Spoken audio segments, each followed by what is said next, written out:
thank you for coming today. This is our first in-person event that we're delivering post-COVID, so we're particularly excited to see you here.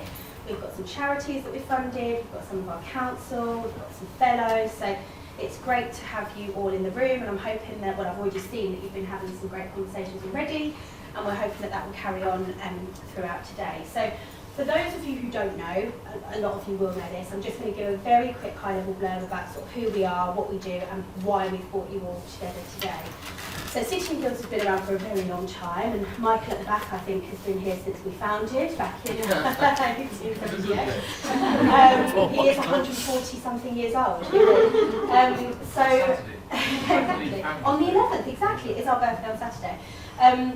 So we've been around for a very long time, but since we have been established, skills has always been at the very, very heart of what we do at City and Guilds.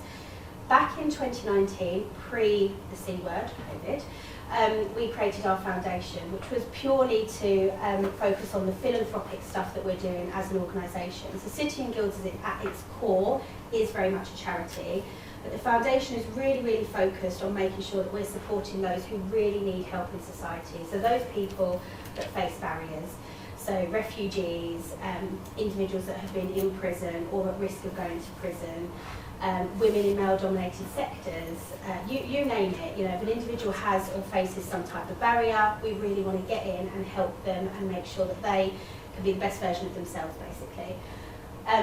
We also do a lot of awards and celebration, so where there's some great stuff happening, so we recognise really, really good employers who are committed to skills development, and then we try to bring all of those networks together to learn from each other, support one another, and particularly if you think about some of the charities that are working with those people with barriers, and then the big employers that are receiving the awards, how can we get the two to talk to one another and make a difference?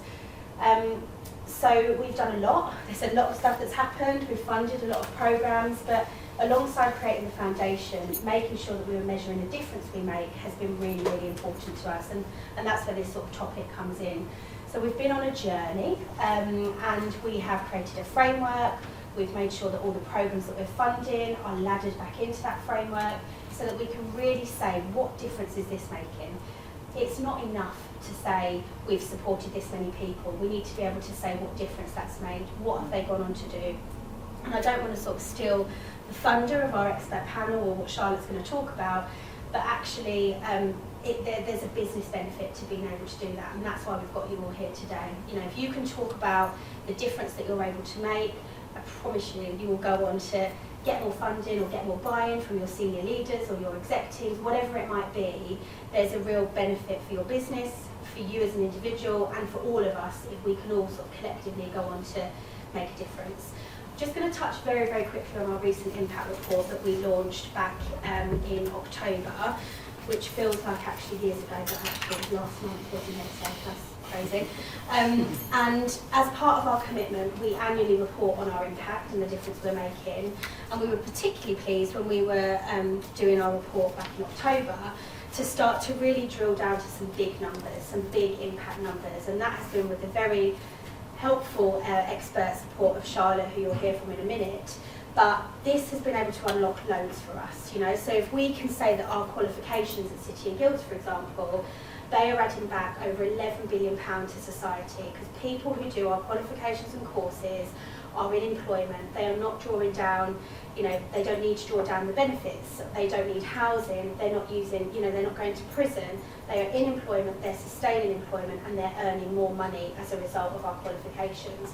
So this is just sort of a very high level view, but for us, and I know Charlotte's going to talk about it, but for us, the benefits of being able to articulate our impact is just huge. You know, we've got our chief exec support, we've got our board support, we've got our trustees back in it. That wouldn't have been possible had we not been able to evidence some of this great stuff. So we're here sort of hosting the event, but we are also very much like you. We're still on our journey, we're still learning, there's lots more we can do, but we really see the value in doing this work well. So that's a bit about us, that's a bit about our organisation. And Charlotte is going to introduce our expert panel, but we wanted to basically have a bit of a conversation. Each of these people are going to bring to life a different element of their work with impact and what they've done and what they've seen, and then we'd really encourage you to get involved and ask questions. No question is too silly. Please ask away, please feedback, because you know, we want you to be involved in this conversation as well. So that's us, that's what we're about, and over to you, Sean. Thank you. Thank you, Polly, and thank you very much, everyone, for coming. I've been asked to do two things, really. One is to reflect a little bit on City and Guilds Impact Report, our approach, how we got there, and what is still left to do.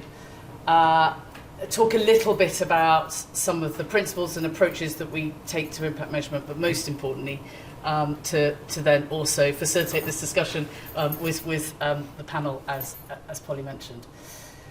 It has been quite a long journey that as Polly said, working with City and Guilds, and that's for a couple of reasons. One, COVID was in the middle, and things went on a bit of a pause, but also because it took time to really embed impact measurement across the organisation, across the foundation, and I think that's an important thing, not a bad thing. We really took the time to make sure that the organisation really understood why measurement was so important, what you could do with it, and what would happen as a result.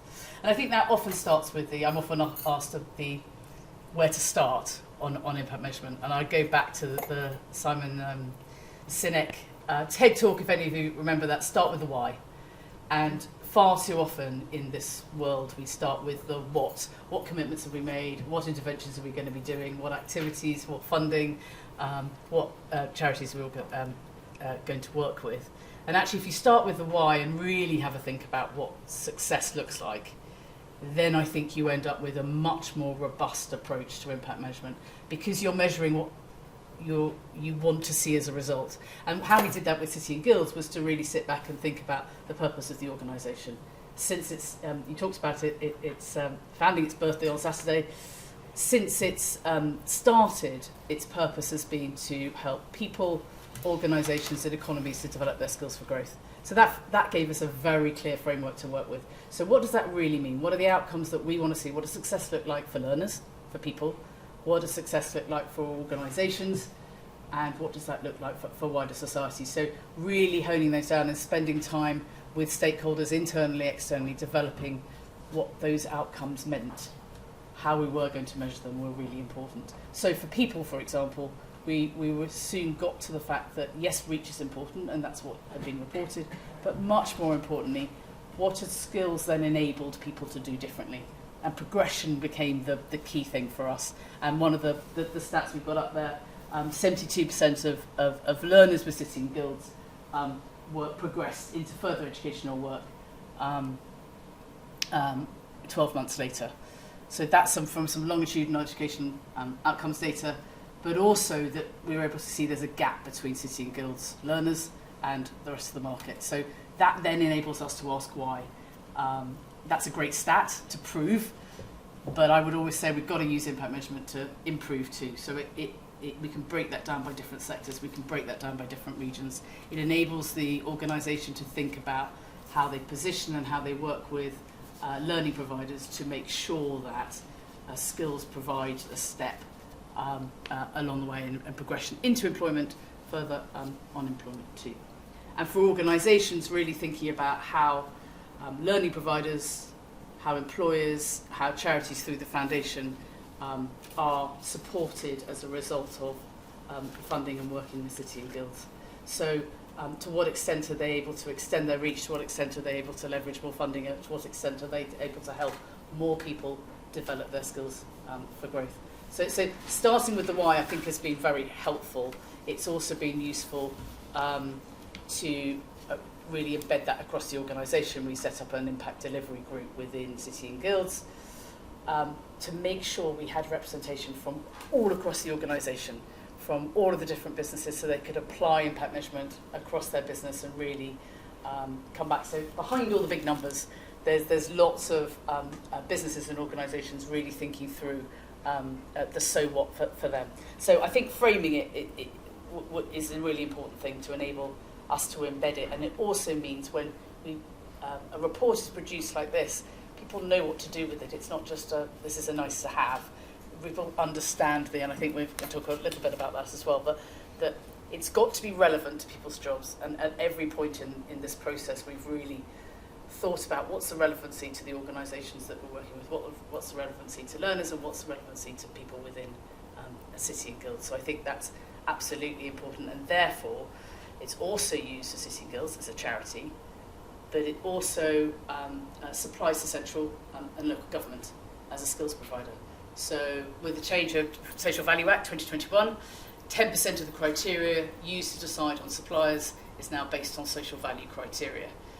It's actually more like 20%. In Manchester, it's 20% for social value, another 10% for environment. For most of the contracts that the City and Guilds are bidding for, T-levels, for example, it's 20% of the criteria.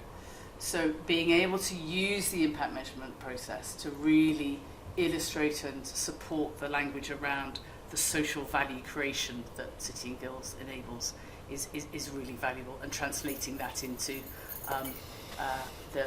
them as a supplier and the commercial aspect of that is really important. It's not nice to have social values becoming part of that.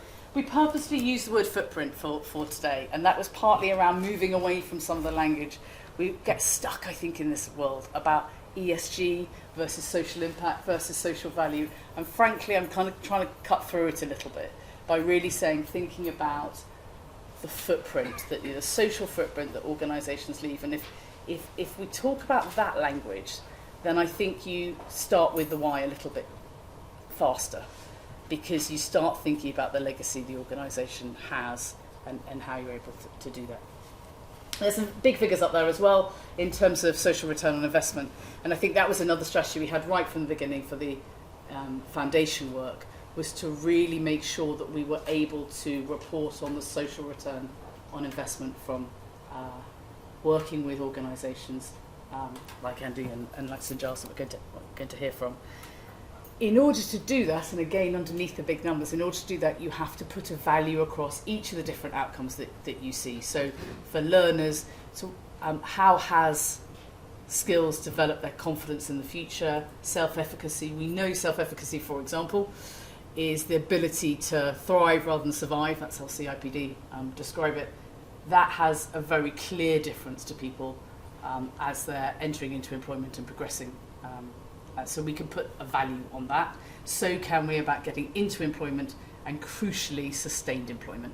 DWP have moved their definition of sustained employment from 3 months to 6 months, and I think that tells a really important story. All the data says if you stay in a job for 6 months, then the likelihood of you sustaining employment, whether it's that job or another job, is so much more likely. And that's particularly for people with barriers to work, where City and Guilds are particularly focused. If you are a young adult carer, for example, only half of adult young carers stay in a job for longer than 6 months. So into a job is no longer enough. Measuring that sustained employment is really important, and therefore when you do a social return on investment, you're able to attribute the change to the programme much clearer. So that's, I think, some of the approach that we've taken here, and I think that kind of framing, embedding has allowed us to do much deeper evaluation. I think we haven't got there yet. A lot of organisations within City and Guilds still refining how they want to measure, thinking about different measures, how we use the impact measurement. It's a fantastic engagement tool, but how we use it to really drive the organisation to think differently about the role of skills and their engagement with wider stakeholders is really important, and the next stage really. And I want to bring in some of the panel too. I've talked about the Social Value Act. Should we go and introduce ourselves first? Let me introduce. I haven't really done that too. And my name's Charlotte Turner, as it says up there. I work for an organisation called Bean Research, and we work with companies, charities, and funders to really think about social footprint. And we've got Melissa, Andy, and Alberta here. Can I just ask you to introduce yourselves before I then get into the nitty-gritty? Yeah, sure, I'll go first. So hi everyone, I'm Melissa, I work for Cisco and I'm the social value lead at Cisco. I'm also part of the City and Guilds Young Learner Advisory team. So I did an apprenticeship at Cisco for 3 years, and then I graduated into the social value role for about 1.5 years now. But I like to use my experience as an apprentice to help with the Young Learner Advisory team, because I just love sharing my experience and promoting it for other young individuals. So yeah, at Cisco I've been the social value lead for 1.5 years, and we have one big project which is GM1, which is in Greater Manchester, so 20% is social value, so I lead that, but we're also working on a lot of other bids as well. That's me. Thank you. Yes, I'm Andy Cross. I'm the Executive Director of Services at St Giles Trust. We're a charity working with a range of people with complex needs. My role is essentially I'm part of the leadership team at St Giles, and I'm responsible for all the kind of client-facing work that goes on across the organisation. I'm also a foundation committee member and have been for about a year or two now, which I think is reflective of a long history of working together with City and Guilds, not just as from receiving funding but being evaluated. And also we are a City and Guilds external assessment centre. We deliver City and Guilds qualifications, can genuinely say that City and Guilds have been a key part of the St Giles journey over the last sort of 10-15 years. Hi everyone, my name is Alberta Stevens. I'm here as a free agent. Everybody else. I'm an experienced social impact program strategist. I have over 20 years experience working initially in the not-for-profit sector, and then I worked for another sort of another third of that of my career in a quasi-governmental organisation in the Middle East. And then in the last sort of 7 years I have been working in the corporate sector, helping corporate organisations to collaborate with non-profit organisations to create impact. And I do that passionately alongside parenting 2 boys. Great stuff. Melissa, you mentioned the Social Value Act. We've just talked about that a little bit. But also starting with the why, what success looks like, and then helping refine how you create value and how you then measure that. Can you talk a little bit from Cisco's perspective about how defining what success looks like has shaped your approach? Yeah, sure. So I work in social value, but it's part of the wider CSR team at Cisco, so we have a dedicated team for that. But we've been doing lots of CSR programs for quite a while, and I want to say a good 10 years now. But we do lots of programs and things in that area, but for social value it's actually, as Charlotte mentioned, a legal requirement now. So we've had to really adapt our programs to make sure that they fit within these requirements, because when we looked at the requirements that are specified, a lot of the commitments out there that companies want are areas that we maybe haven't developed as such, and they're in there. So we had to do a gap analysis to review what we are successful in and what we aren't successful in.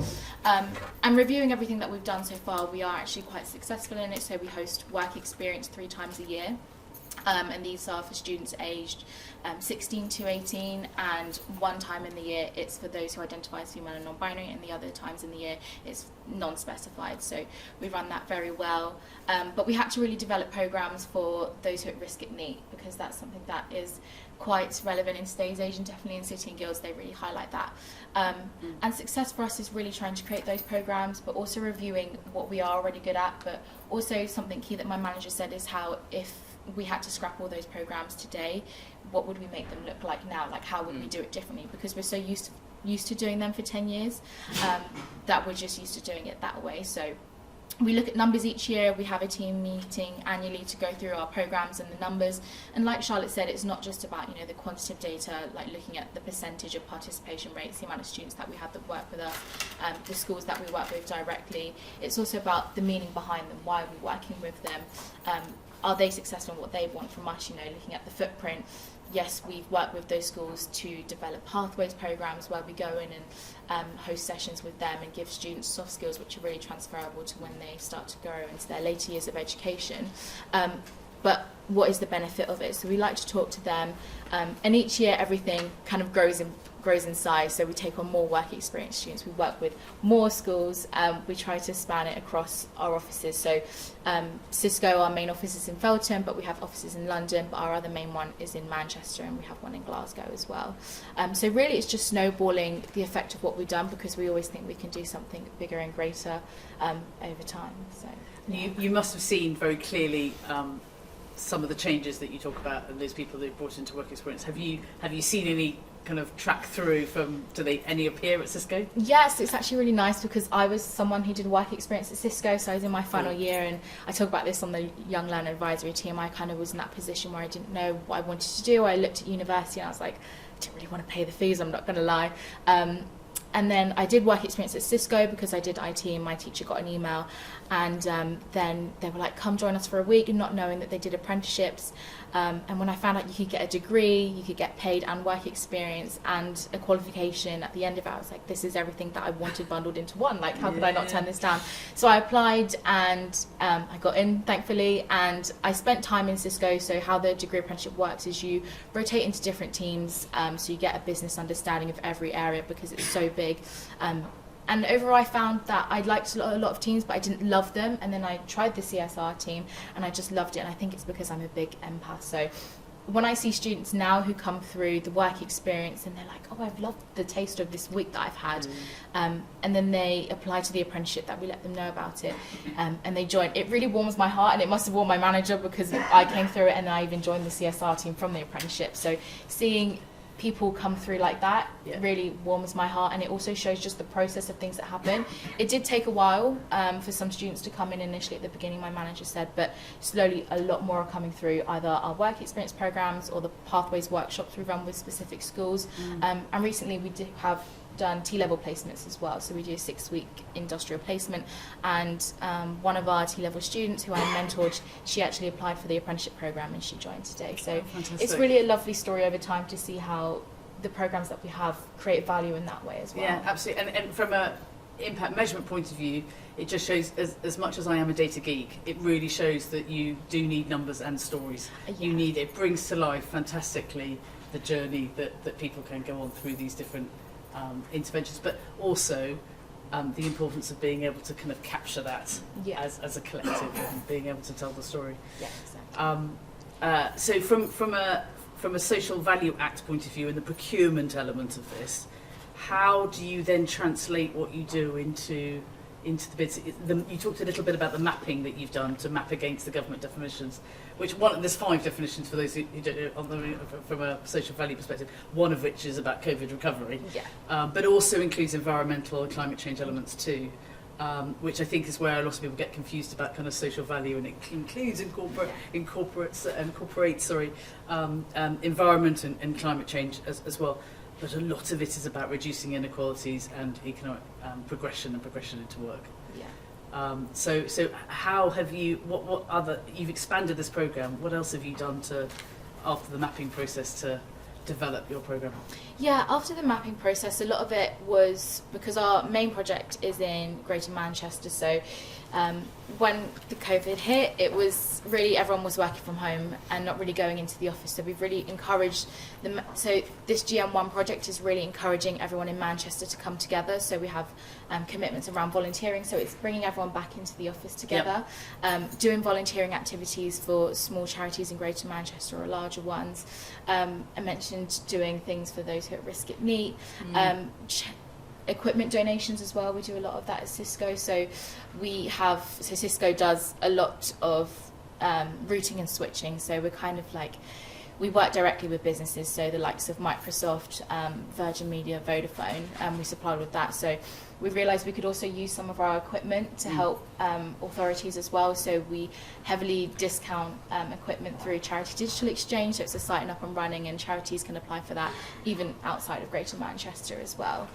So yeah, we've mapped that through that and listened to people in Manchester as well with what they want as well, because it's great, you know, that I'm based down south and I can do stuff and only read about what's up in Manchester, but listening to the people that actually live there and hear what they want to drive for change is important as well. And you've touched on absolutely number one in terms of the Social Value UK's principles of impact measurement, which is absolutely involving stakeholders from the beginning. And I think I mentioned that when we do theory of change and really kind of thinking through what success looks like. But it's a good reminder we do need kind of stakeholders involved at every stage of impact measurement. We talked a little bit about the people that Cisco support. Alberta, how have you used impact measurement to assess how the organisations you work with have created value? What approaches have you taken? I think first to say that I see impact assessment as a really important tool for various reasons, for continual improvement, for feeding into policy, for looking at wider impact and change, and also for innovating. So for that reason, I see that as a critical part of all the engagement I've done with various corporate organisations, their collaborators, as well as the partners that we work with. For that reason also, I take on a very focused approach when it comes to impact assessment, and I encourage my team members as well as partners to take a multifaceted approach to impact assessment. It's never a one-size-fits-all. It's not, I mean, if you're working in ESG or environmental sort of sustainability, you might be looking at footprints and language that you've already used. If you're in social impact and you're working in programs like I recently did at LinkedIn, I was managing their Global Refugee Program and looking after the Global Refugee Response Fund that was about 2.4 million, working with 12 organizations around the world that were working with refugees. I had a multifaceted approach, working with these organizations that were looking to help refugees, skilled refugees, back into work, as that is one of LinkedIn's primary focus and objectives. My response was really to bring LinkedIn alongside and move them away from looking at just their organizational assessment boundary, right? Looking at them measuring what they were doing for their partners, what they were doing for the end user refugees, but looking at actually, let's take a back step.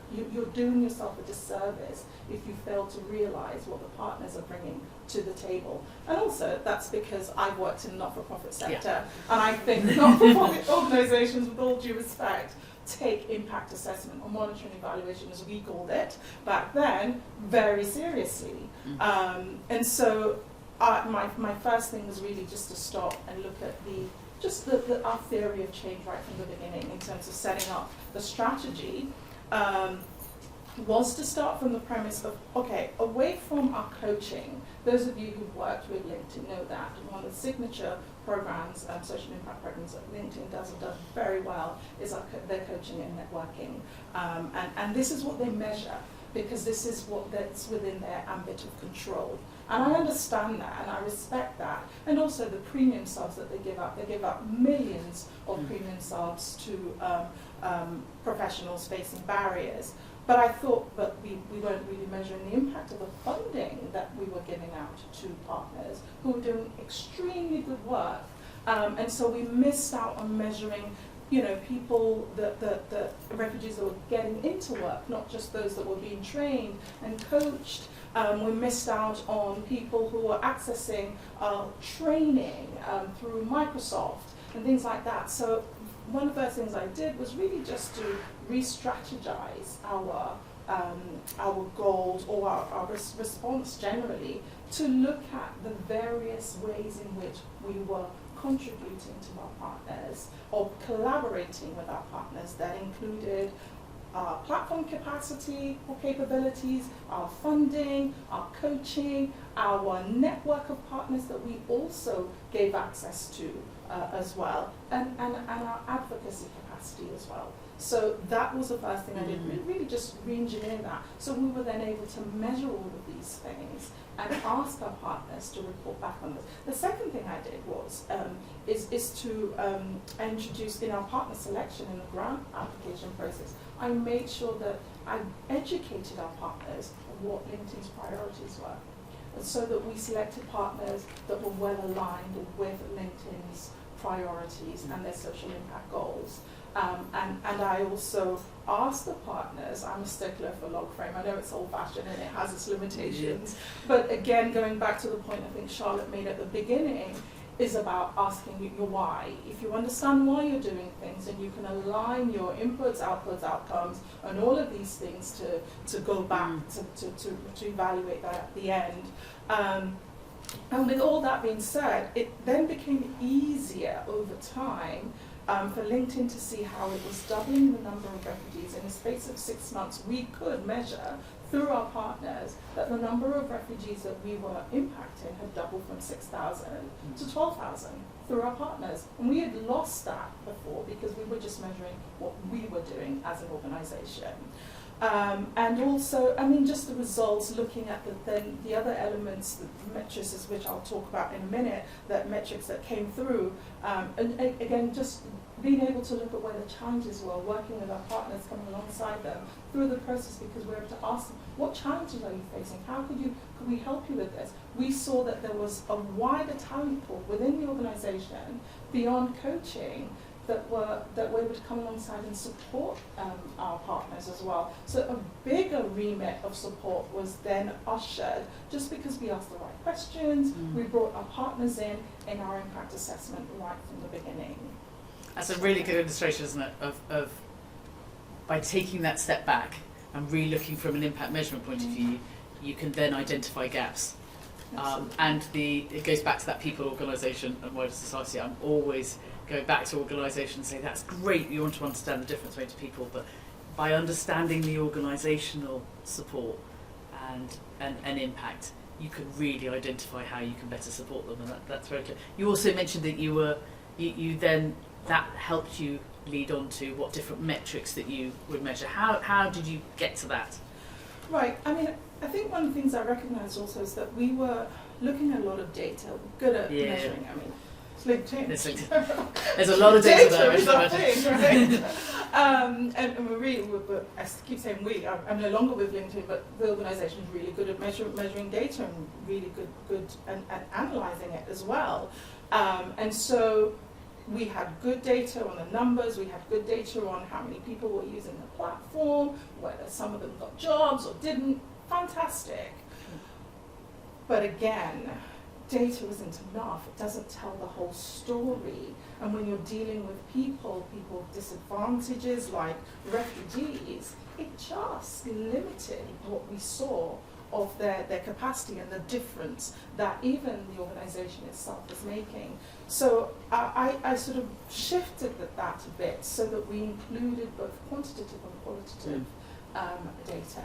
And I'm big on the qualitative bit. I think storytelling is so important. And we know that nowadays, in our attention deficit world, you really have to have a compelling story rather quickly. Even for policy change, people will rather look at infographics and a quick story before they go into the story, the report itself. So try to capture that again at the beginning of the design process in our partnerships to say, what we're going to be asking you a lot of is the stories. Give us a case study. We want to know what your end users, your beneficiaries are, what difference our program is making. I want to know, not at the end, after the end of the grant, but sort of every 3 months, tell us a story. Tell us who you've met, the difference that your training has meant.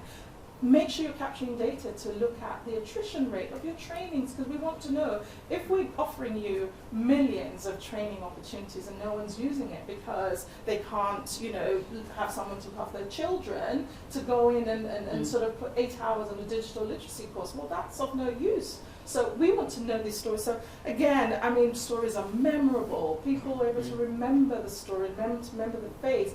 It also has that empathy level that you can connect to it.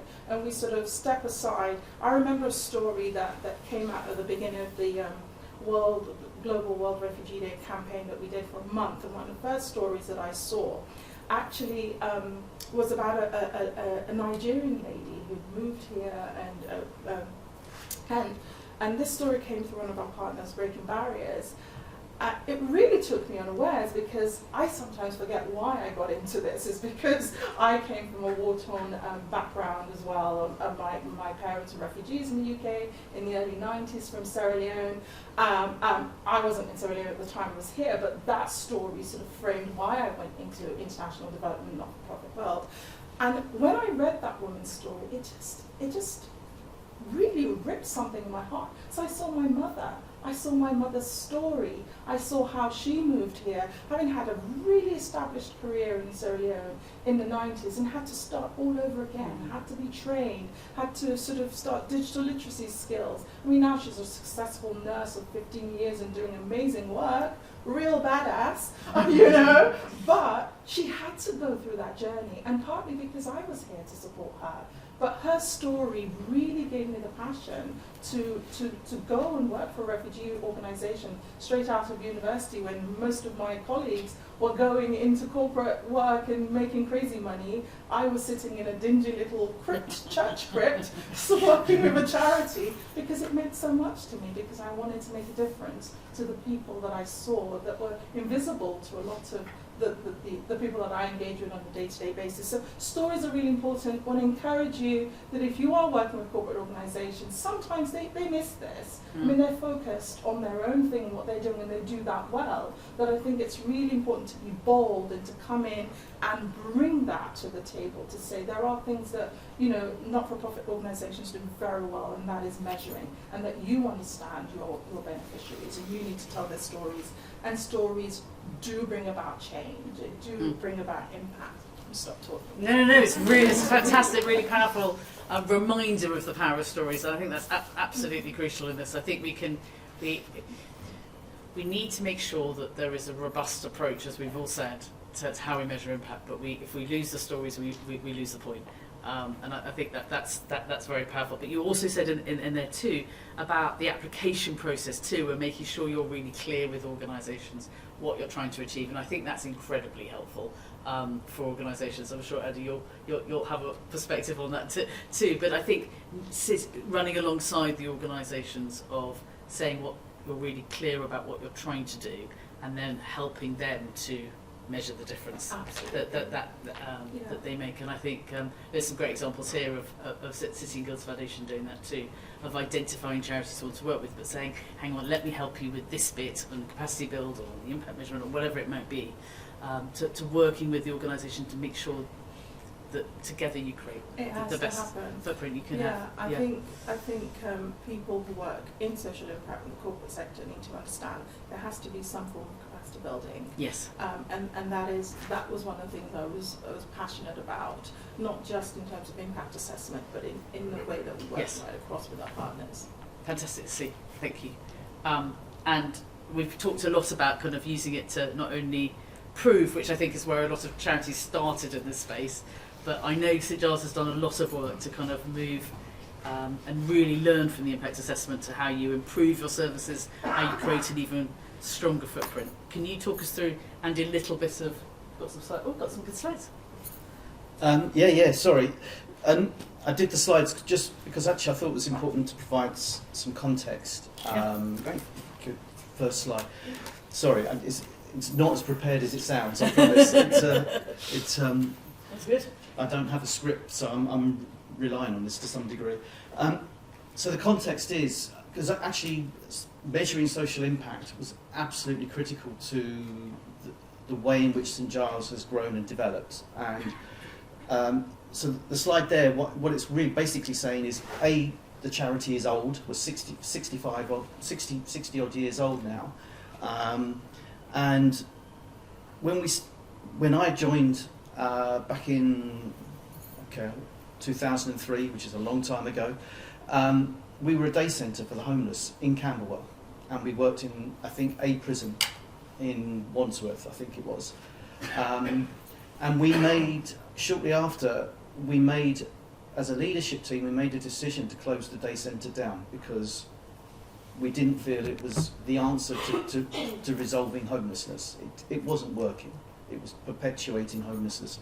So we took a decision to take an aspect of our work that was happening in the prison at the time, which was training prisoners to work with us to deliver our services.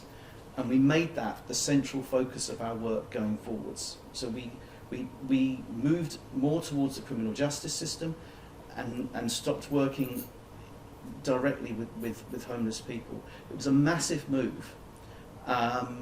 And one of the kind of critical success factors in that, as we became more successful in employing people with lived experience, one of the things that we needed to be able to do was to prove that the belief that we had that people with lived experience have a greater impact on this when you're delivering services, whether it's to people coming out of prison or people with other kind of complex needs, we needed to have credibility.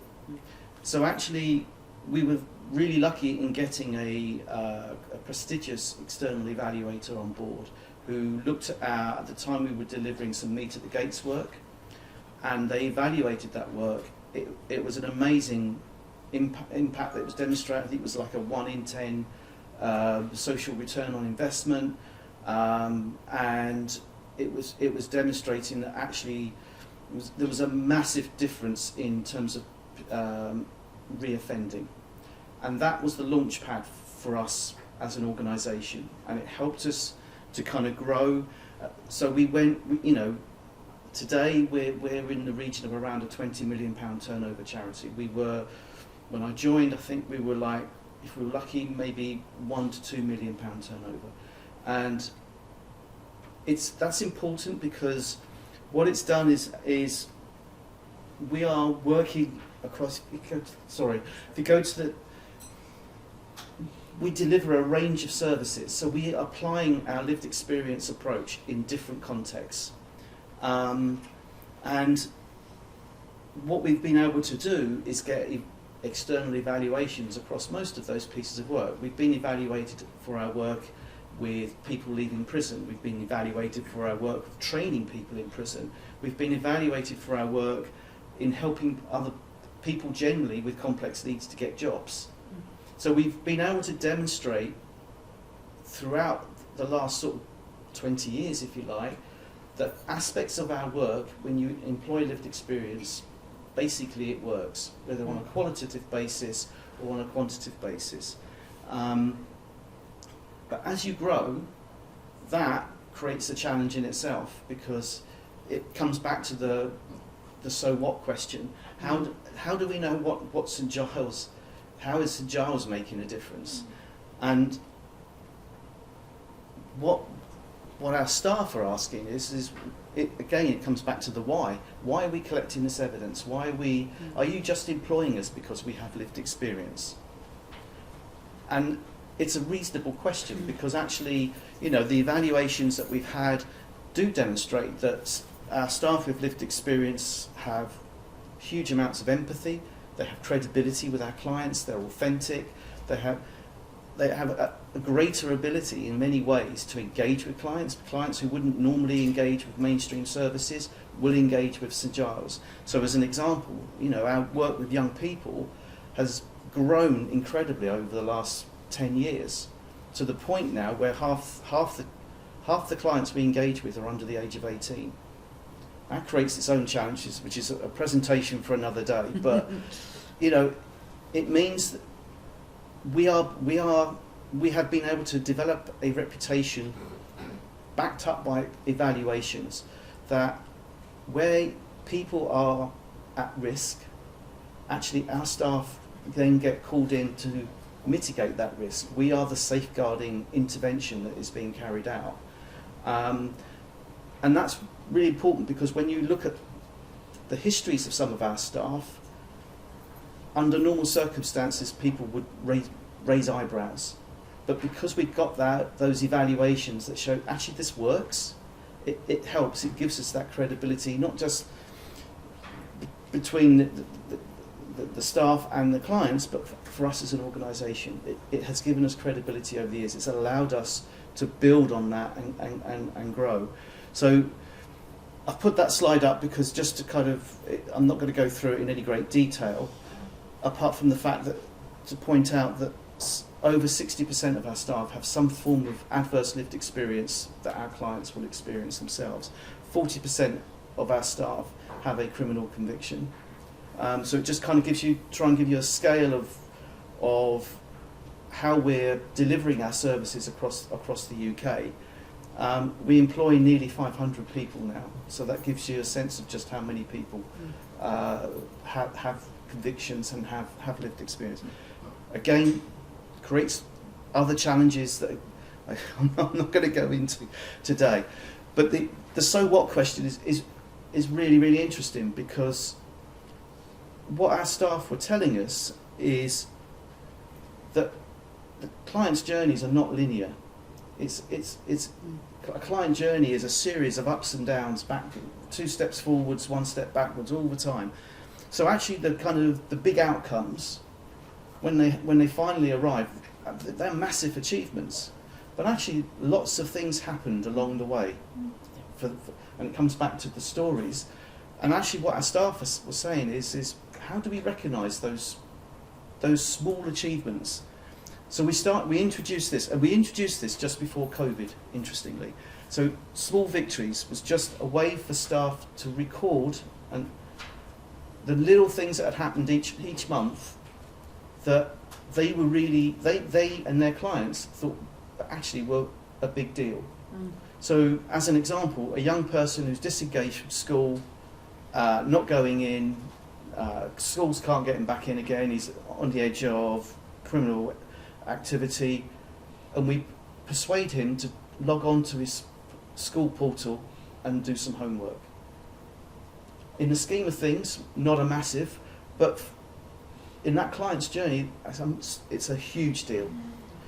And so for us to be able to recognise those little things, the benefits there, I mean, it provides validation to the worker because we're recognising the kind of small interventions that are successful.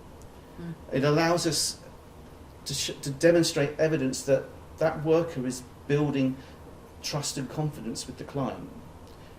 And it's not just about lived experience, that there is interaction going on, and there are things happening, and there are things as a consequence of that interaction. These small victories are evidence of that. It helps us to start to look at where are the emerging trends. If we're getting a number of people back into the school system, what is it that we're doing that's making that happen? So that's really useful for us. And the most important thing is that we're starting to show for our staff with lived experience that there is a value to them over and above their adverse lived experience. Because that was the big question, is were we valuing our staff because they have lived experience or because of the way in which they harness their lived experience in order to achieve the impact on the ground? And that's our current challenge, if you like, to say actually we need to dig below the lived experience so that actually it's not about where somebody has come from in their job, but where they're taking their clients and how they're doing that. And that's the most important thing. And it's really interesting, as I mentioned about the fact that we did this just before COVID. It came into its own during COVID because most of our services are outreach services. So you can imagine COVID hits, we're not outreaching anywhere. So we had to find other ways to maintain contact. And the small victories was a way of saying this is how we've done it. It might be just that a worker arranges an online quiz with a young person and their family, or there was a period during one of the lockdowns where the police were arresting young people for gathering in parks, and so if we were able to stop a young person from putting themselves at risk of arrest, again, not a massive deal, but for that individual, the difference between the path that they're going down, and literally as well. But so that's something that we're still working on, and we're hoping to bed into our kind of data collection and impact measurement, and it's a work in process. The other bit I just wanted to flag up is that we've been able to take our peer program and evolve it further. And this has been helped by lottery funding as well. But we've created a team of evaluators, so people with lived experience who don't necessarily want to do direct casework with clients, but have other skills. So we're training them, and we are employing them to work alongside external evaluators with our own internal teams to carry out a range of tasks. And we are starting to pick up external work to support other agencies with culture change around how they engage with their service users. There's a potential here. I mean, we're very in the early days of this, but there is a potential here that in terms of looking at co-production and evaluation and data measurement, actually, as you say, when you involve the stakeholders, then involve those who've been there themselves. And this is a great way of doing that, because you're employing them, you're training them, and then enabling them, and their ability to engage with people means that we will get more honest responses and probably a greater level of response at the same time. So there's massive potential there, and so yeah, that's really what I want to say, really. Brilliant, thank you. And I love the small victories. It's a great example of it's not all at the end, that we've got to be careful that we don't fund a programme, invest in a programme, develop a programme, and evaluate just at the end, but really use it to develop the approach that we've got to take. And also, it just made me think differently about, we talk about our CAB principle in terms of evaluation, knowledge, attitudes, behaviours. So what do people know differently? How do they feel differently? And what are they doing differently? And I think in the justice space, we all far too often jump to the employment, impact on employment, impact on reoffending, and actually forget that journey that needs to happen, those small victories along the way. I've got so many more questions, but I know you will too. So please, hands up, shout out. Perfect, let's start here. Thank you. Very small from bounce back. Small victories, absolutely fantastic. It's such a great idea. I'm a data person, so I'm immediately going to go to data.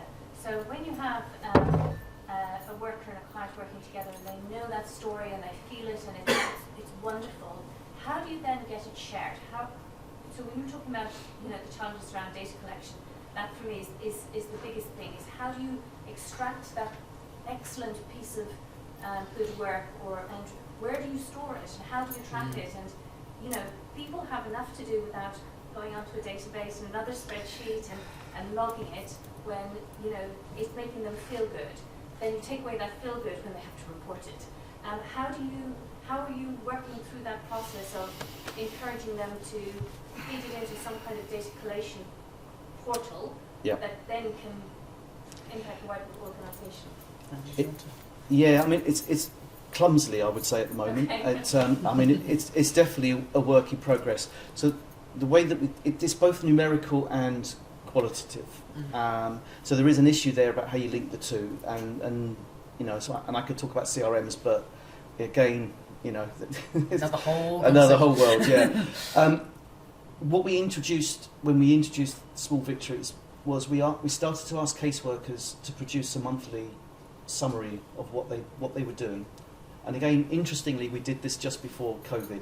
COVID was, in a way, a real accelerator for some of this stuff, because it was a way for workers to stay connected, and it allowed, submitting a monthly update of what they've been doing with their clients, and then kind of, if you like, listing some of the, not all of them, because obviously, some workers will record 50, 60 small victories a month. And what we wanted was them to say, just give us a selection of them. And then that would form part of the kind of qualitative element of the performance report.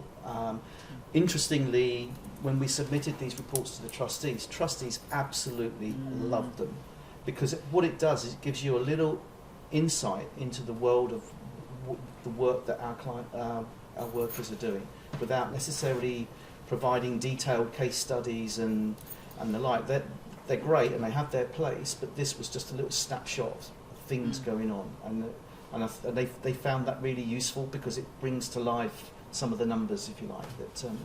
So there's definitely work to be done. I have to say, it's not the finished article by any means. We've worked with organisations before trying to pull together some of that qualitative information, and I think sorry to be slightly repetitive, but it does go back to a little bit of the why. And if you're clear on what some of the outcomes you want to achieve, you can begin to slightly categorise the sort of thing that's coming out, and you retain the snapshots. You're able to illustrate those, but you can also slightly categorise them and see some of the journey. That data also really helps you to understand not only successes, but why people have got disengaged, what else has happened. If you can link that to both the individual and to the caseworker or manager, that really helps the story. We were working with one charity recently, and I was looking at the data, and we were getting very cross about a woman called Helen, because Helen had not put anything into the database or the spreadsheet. We went to an event, and we knew she was busy, but we went to an event thinking, what, we'll catch her there.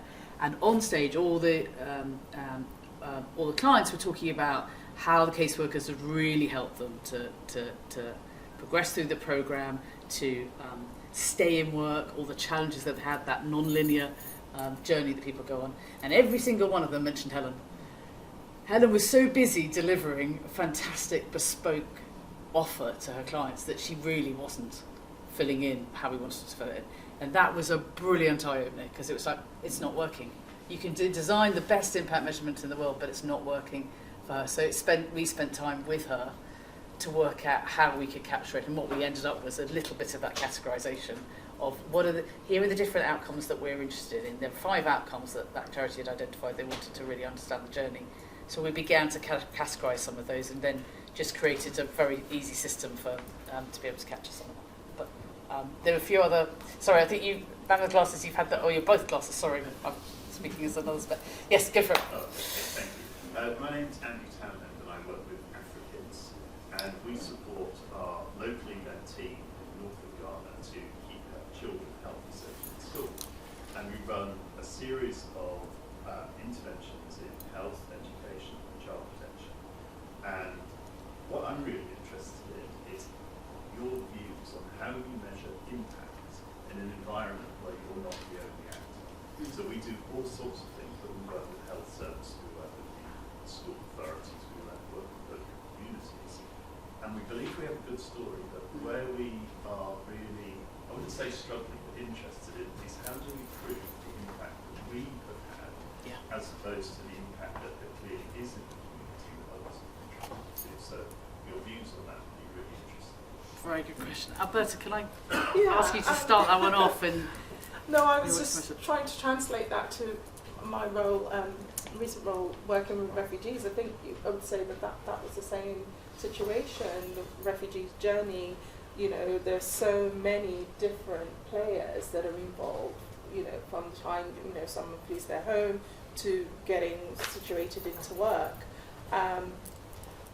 I think it's to start, like I said before, with a mindset that this is an ecosystem which you're just one part, and that there are other players. I know that a lot of non-profits are, from my experience, don't shoot me for this, and not very good at working together with other people. And because I understand that also is because you're all competing for the same resources. But I think it's important to start from the premise that there are other players here, that they are all contributing, and build your impact with that in your measurement processes with that in mind. And really, even with that in place, I think you can look at the things that you're doing in terms of, if you're looking at access to education, for example, maybe categorize that and look at that as one thing rather than trying to do everything at the same time. I know we want to look at the whole child, the whole person, it's hard to do that. And with the organisations the partners that I've worked with, I tend to encourage them to come together. And so I do a lot of cross-pollination of partners coming together and say, I see you're doing this and this person's doing that. Can we come together and look at what could we learn? What are the lessons we can learn here? How could we streamline some of this? And maybe letting the funders, because I figure that a lot of the measurements we do is for reporting back to funders, but we've got to think beyond that as well. And some of that, it requires educating the funders to recognise you don't have full control over the whole journey, and that there are other people here. So I'm sorry, I can't give you a straight answer, but really it is that. It is a piecemeal process. It is educating upwards and downwards and letting your partners and funders know that there are other players in the field. Andy, anything else to add to? I agree that the charities not working well together at times. I think I know my previous chief exec came from an investment banking background, and I think one of his initial observations was you couldn't believe how much the charity sector was a bear pit compared to the investment banking sector. And you know, and I think we've probably been as guilty as ever as any at times of that. I think that's changing. I think the way in which the landscape is at the moment, I don't think charities have got any choice but to come together. I just don't think there's any option but to be more collaborative and work in partnerships. Yeah, so I definitely see that. Can I come in as well? Yes, please do. I was just thinking, I really resonate with it, and you know, the big figures that I've talked about from the City of Guild's perspective today, they're not just down to our qualifications. It's a real mix of everyone working together. And when we were going for our impact report, we were real conscious of that. We were going for that 11 billion staff, but actually not just down to qualifications. And even our prison work, if the individual doesn't have housing, they're not, you know. So I think it's not being afraid to still take the credit for the impact, recognising you are one part of all of it. And I think being upfront about that sometimes, and we've done that in our journey, and that's why I'm sort of chipping in really, because I think, like I said earlier, we're still on that journey. So I think it's about saying, this is the impact of Africans, recognising that there's lots of others that are all working in this space. And that's part of that collaboration across different users as well. There's no harm in doing that. It's still your impact. You're still part of the story, but it's recognising the others with it. And actually, you'll get more traction and more engagement by recognising the others as well on that journey. We've had exactly that with our impact report, and that was the challenge we got back. Can we claim the credit of that 11 billion and the 10 million and the 2 million?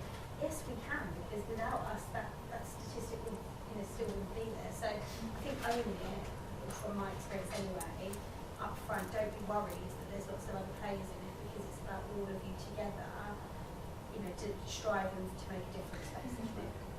Yeah, I'd also say don't be afraid of proportionality. That you have to be proportionate in the amount that you can assess, and be confident in that bit, as you said, of identifying the change that you enable and measuring. I have another question just for that behind you. Hi. Hi, my name is Munir. I'm a social impact consultant. I just want to share a practice and then follow that up with a question. I used to be a head of school for 10 years back when I was young. And in education, we have evaluation of learning and then evaluation for learning. Yep. So most of it is after exams, you get the mark, you celebrate or cry, and then you move on. Whereas if you look at the driver's license process, if you fail at once, you learn what mistakes you made, you rectify that. So the second example is an example of evaluation for learning, where you use the evaluation process as a tool to understand the why and the how, and to feed that back in.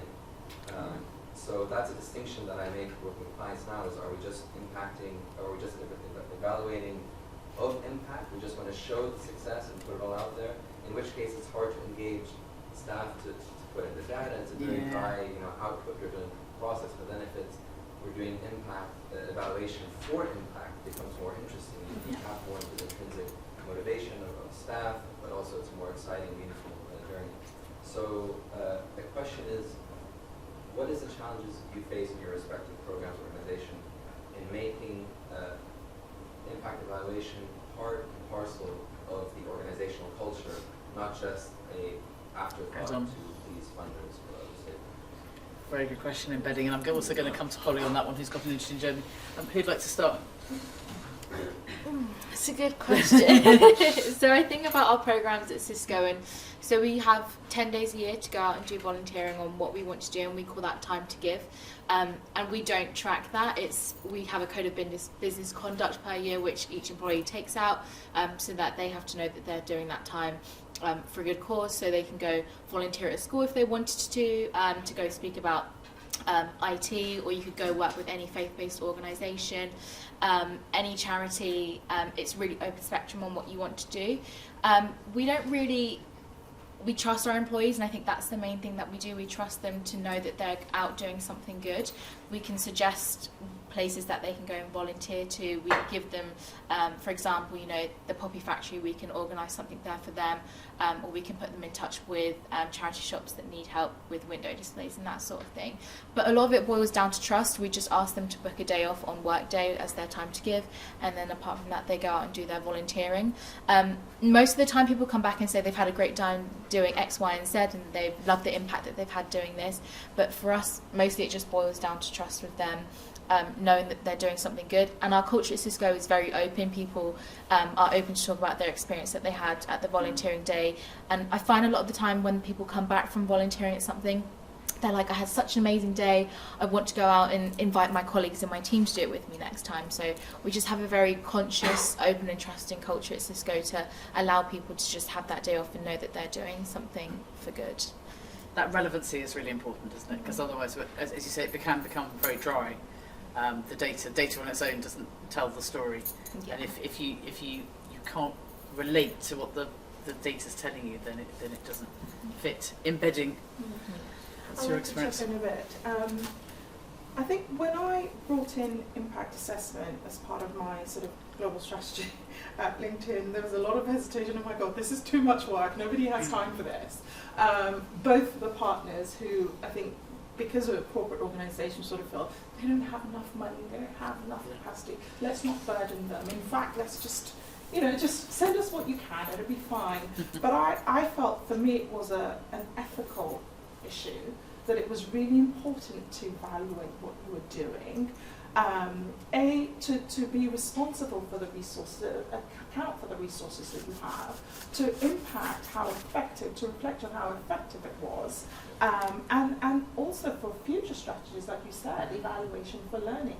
How do we know we're doing this well? We can't keep pumping money because we have it, but how do we know that actually this is going towards the purpose that we set it up to do? So, I mean, that required sort of educating upwards to say, this is why it's important. We shouldn't shy away or be embarrassed that we're asking people to report back every 3 months to see, how are we doing, how well are we doing, what can we do to improve, what went well, what didn't go so well, and what's been the highlight of your experience so far in this journey. And for us, what we took that's linked in, apart from just tracking the resources, is the advocacy element that we took for granted, that we had this platform that we could use to advocate for our partners, right? And we couldn't do that without learning from what they were doing. So suddenly that advocacy bit was the so what. It made all the difference. Because if we know what your end users and what your beneficiaries are doing, we know what the issues are for them, we can speak, we can give you the space to talk about your work, to influence more people, to influence change, policy, or get more funding. So that advocacy bit became the hook. Using it, I think, is the really important thing. If it just becomes a list of figures or a report that you don't use, I think it becomes, there's no point. And where I've seen it be really effective with funders is where they use that kind of outcome thinking to help them in deciding where funding's going. So they really start with thinking about outcomes first, and then automatically it's embedded, because they're really interested to see they've defined what success is for that individual grant as well as the whole, and therefore they're really interested in the reporting against that. And it just slowly over time you can see the conversations completely changing of what they consider success, and the fact that evaluation is just part and parcel of what the organisation does. Andy, I haven't let you come in. No, I was just trying to think. I mean, I think it's kind of reflection is not some charities like us, where everything's at full pelt. Reflection is quite a luxury, and I think it's something we're trying to build in much better. Just an example, we were recently commissioned to do an evaluation, working with an external partner of volunteering in Wales, with kind of around lived experience, and we used 3 peer researchers to do some of the work, and the final report included kind of feedback from the 3 peer researchers on their experience of carrying out the evaluation itself. So that's been really, really helpful. So actually, in terms of the whole report, even though the report wasn't about St Giles, we know there was some learning in there about our own experience of volunteers. So, you know, there is a whole piece there that we're kind of making sure is discussed, and that the lessons, the kind of learning from that is kind of absorbed, and we take it into account. So I think we're getting better at it, but there's always more we can do. But yeah, I'm not sure if that's answering the question. But Any other reflections from the audience? I know there's a lot of people in the audience with their own experience. To pipe in there. Go on, please. I have got my own. That's good. There's a few things. So first of all, we know that our employees, we do an annual employee engagement survey, and the purpose score is always really high. So our staff work here because of our purpose. So when we started doing this impact measurement work, it sounded so academic, and like it happened over there, we couldn't get people to connect with it. So we changed the language, we connected it all back to purpose. This is why you're here, this is the difference we're making.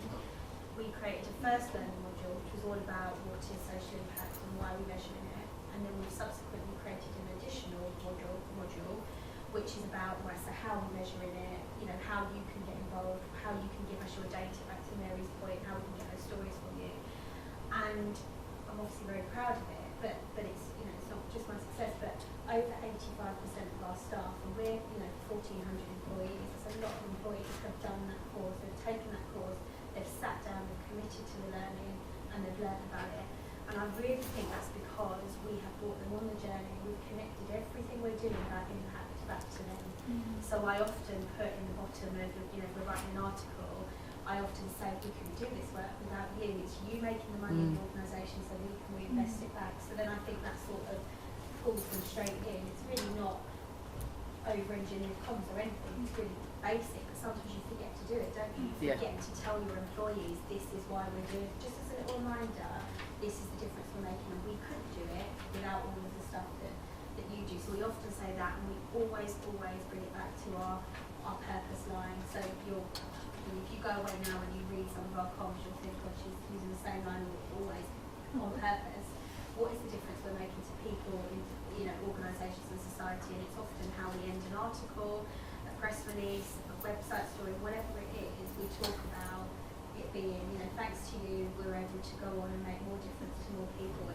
And so it's just constantly dropping it in, but I think it helps for us because our impact framework is so aligned to our purpose, it hasn't been too hard to embed it.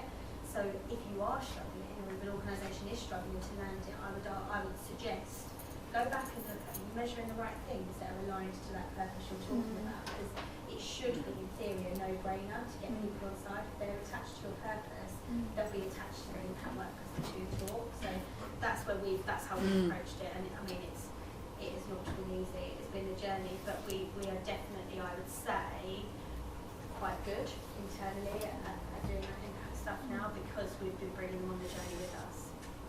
When we first started the work in developing that framework, the purpose for staff was really high, but we asked them both the value of the purpose and how they knew that the organisation was delivering on that purpose. And that was, everybody had an answer, but everyone had a very different answer. And one of the things that we did again quite recently is then look at how people talk about it, and they talk about it under those three pillars, which is quite an interesting, genuine. Any other questions, thoughts? I think there was one. I'll scratch my head, but I do have a question. Brilliant. Let's turn it into a question. Love it. Sorry for my entrance earlier. Late. Good. My jacket's very loud. So I work for the Centre for Education Youth. We're quite a small CIC, working in evaluation actually, but we work with clients and partners to evaluate their work in both the education and youth sectors. But we've also started doing some of our own action-based work, as we call it, so not direct delivery, but supporting other organisations to deliver stuff on the back of our research.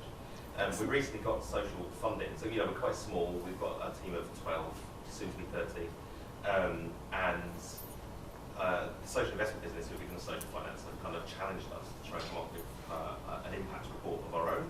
And I know some of the examples, I hope this is relevant to others here, being about large programs, large organisations. I wonder if you had any advice for kind of smaller organisations are starting this journey in terms of kind of trying to measure social impact. Because I'm aware, you know, things like social return on investment, as far as I know, and I'm not an expert in it, but seems to be, you know, probably too much for an organisation of our size at the moment. So, you know, are there other measures or other ways that we might be able to approach our own, measure our own social impacts? Very good question. Let me start, and then please jump in.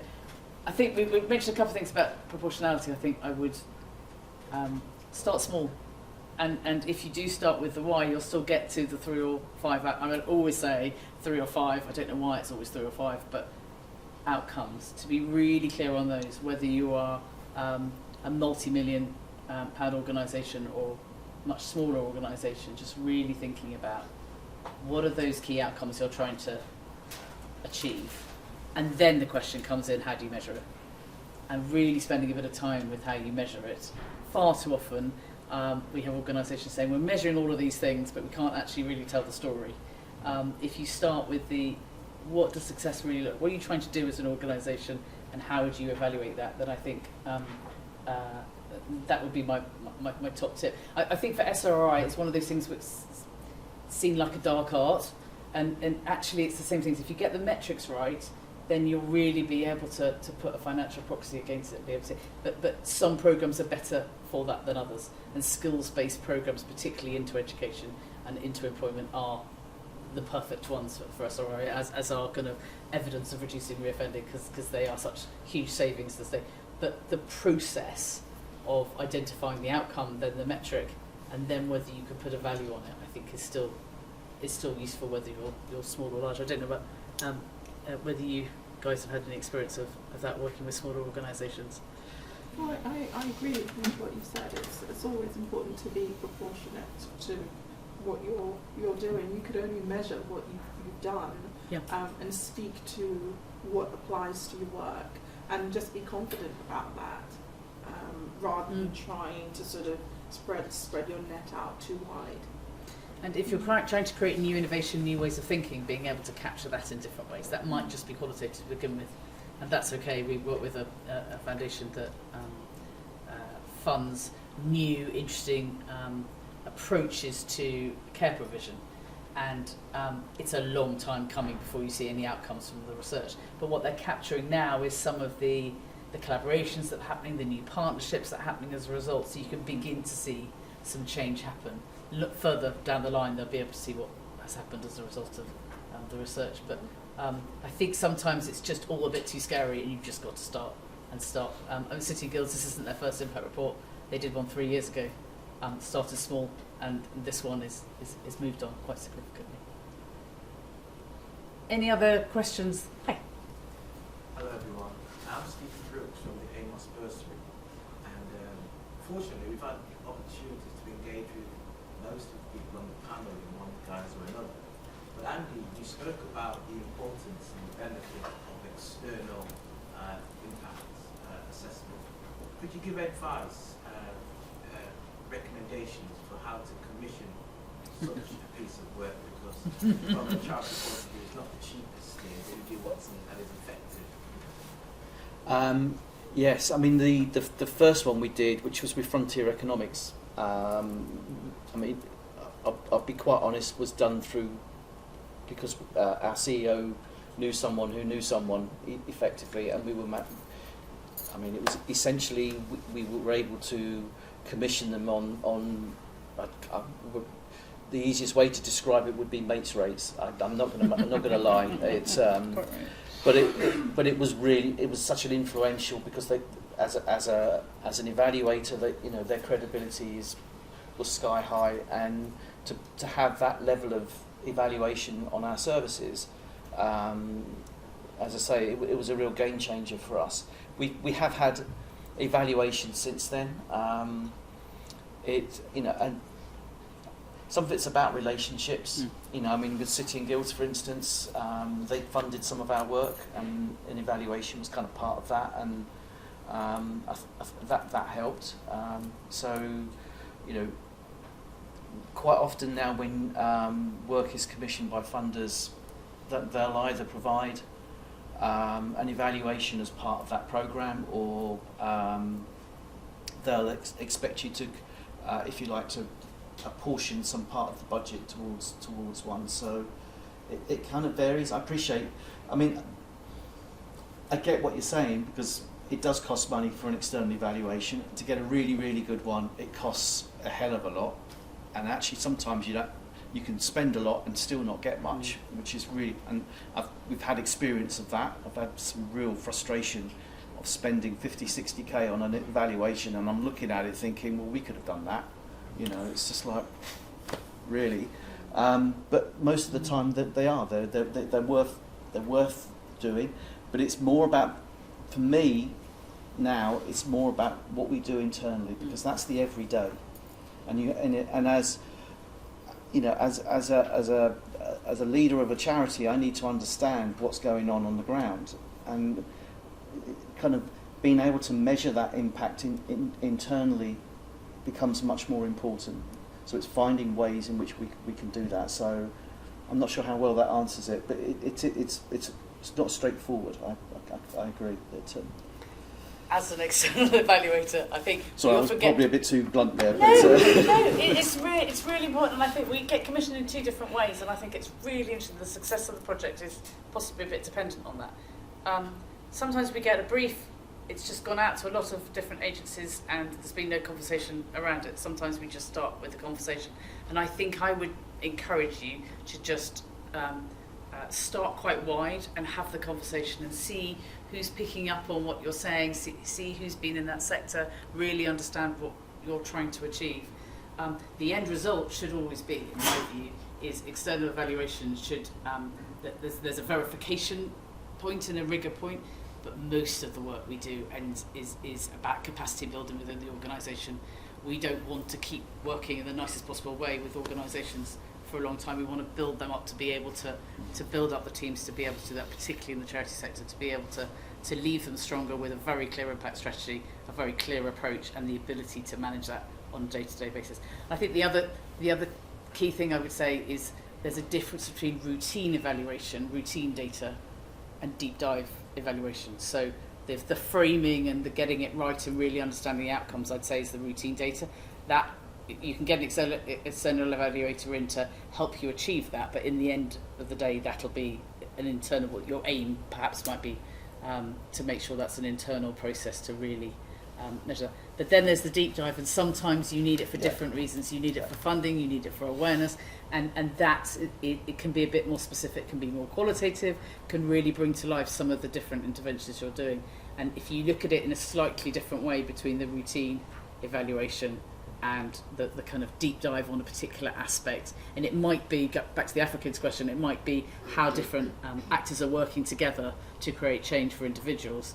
That they're different types of evaluation, and they're often different organisations that can better deliver them.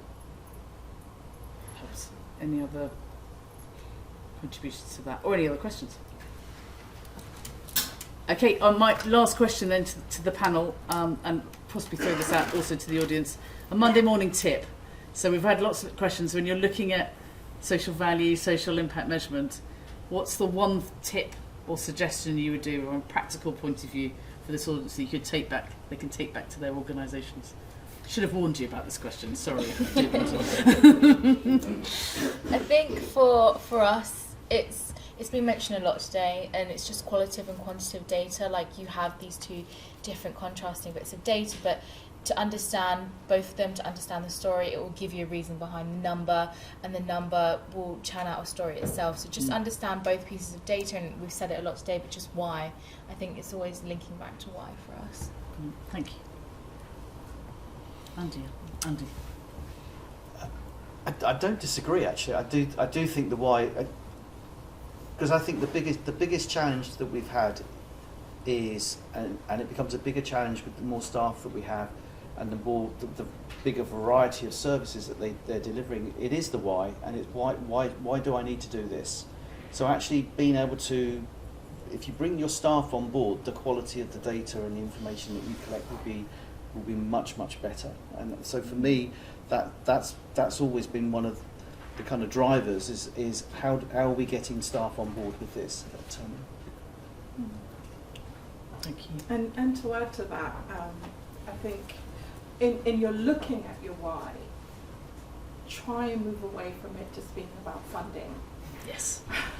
to it being about improvement, about innovating and really making a difference. Because just to go back to the point about, evaluating for learning, you learn as well as you evaluate, as you pause and reflect. I know that's really hard to do when you're strapped for resources and you're busy, but it's important, otherwise you're really just spending the same well all the time. So it's really important to see evaluation as something that is enhancing the work and enhancing you as a person as well. If you're not stopping to look at what am I doing and how am I doing this well, how could I be doing this better, really there's no learning happening there. And really just, I think I've said this previously, is taking a balanced approach, recognizing that there are various ways to evaluate not just data but also the stories, the case studies, and keeping it human focused. It's about the people. Yeah, so that's Very good way to end. Thank you very much. Any other questions, any other thoughts from the audience? Thank you very much for your contributions. Thank you to Melissa, Andy, Alberta. Thank you very much for your contributions and your time. Thank you all for being here.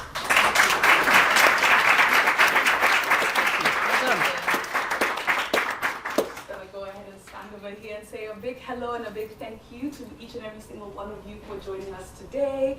This, I feel, in-person event has been a long time in the making. We were meant to have it in October and then we had train strikes, but really glad that we were able to have it today and that you all showed up. Thank you so much to the panelists for being patient and just even for attending and for your contributions today. I saw many people taking down some really good notes, so I know there'll be more to come from this, so thank you very much. As well to the audience, thank you for sparing these 2 hours. To the team as well who helped put today together, thank you so much. The session was recorded, so we'll make sure to kind of get this to everyone. I know there'll be some pictures taken as well that will be up on socials. We have some snacks as well that we did get in the kitchen, so please feel free to grab something, have a bit of a conversation before you leave. And thanks very much again. Thank you. Thank you.